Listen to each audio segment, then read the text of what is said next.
La maison en pain d'épices, un paradis sucré pour Noël. Un joyeux bonhomme de pain d'épices, tout sucré et ravi, se réveilla un matin de décembre avec une grande excitation dans le cœur.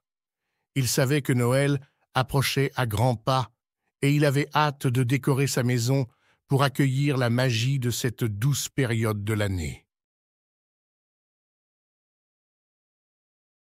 Il sortit de la cuisine avec son tablier enfariné et se dirigea vers le grenier où étaient conservées toutes les décorations de Noël.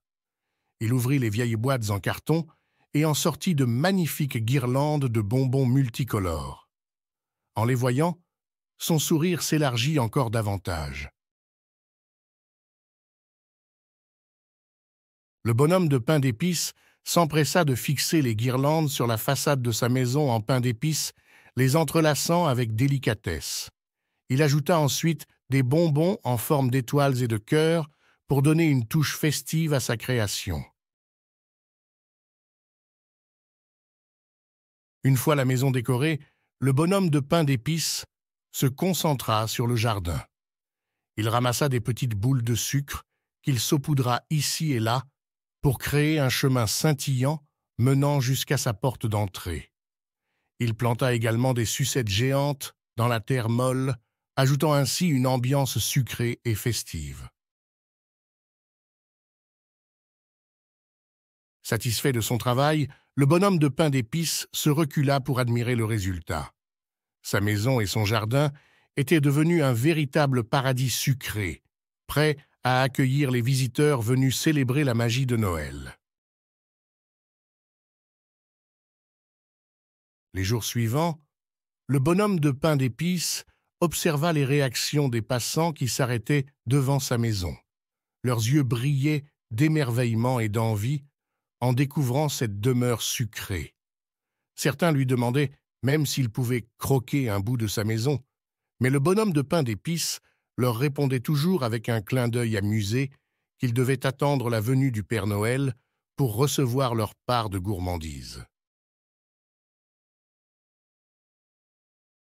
Le soir de Noël, alors que la neige commençait à tomber doucement, une douce lumière s'alluma dans la maison du bonhomme de pain d'épices.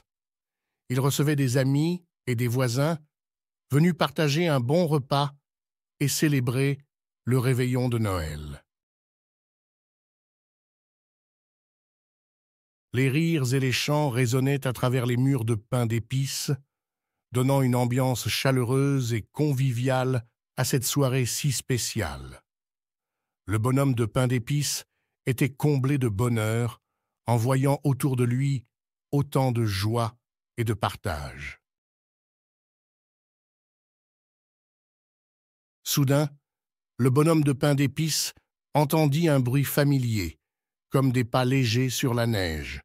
Il se précipita vers la fenêtre et découvrit avec émerveillement le Père Noël lui-même, qui arrivait avec son traîneau tiré par des rennes. Le Père Noël descendit de son traîneau et s'approcha du bonhomme de pain d'épices. « Tu as préparé une magnifique maison pour célébrer Noël, lui dit-il. Je suis sûr que tout le monde en parle avec émerveillement. » Le bonhomme de pain d'épices rougit de plaisir et remercia le Père Noël. Ce dernier sortit de sa hotte de nombreux cadeaux qu'il distribua à tous les invités de la maison sucrée. Ce fut une soirée magique, remplie de rires, de chants et de délicieuses friandises. Le bonhomme de pain d'épices et ses amis passèrent une nuit merveilleuse, bercés par les contes du Père Noël. Au petit matin, quand le soleil se leva et que la neige commença à fondre, le bonhomme de pain d'épices se réveilla avec le cœur rempli de souvenirs magiques. Les décorations de Noël étaient toujours là, mais la maison redevint une simple maison en pain d'épices. Malgré tout, le bonhomme de pain d'épices garda en lui la chaleur et la joie de cette merveilleuse célébration. Chaque année, à l'approche de Noël, il se faisait un devoir de décorer sa maison avec encore plus de bonbons et de sucreries pour répandre la magie de Noël dans son doux foyer sucré.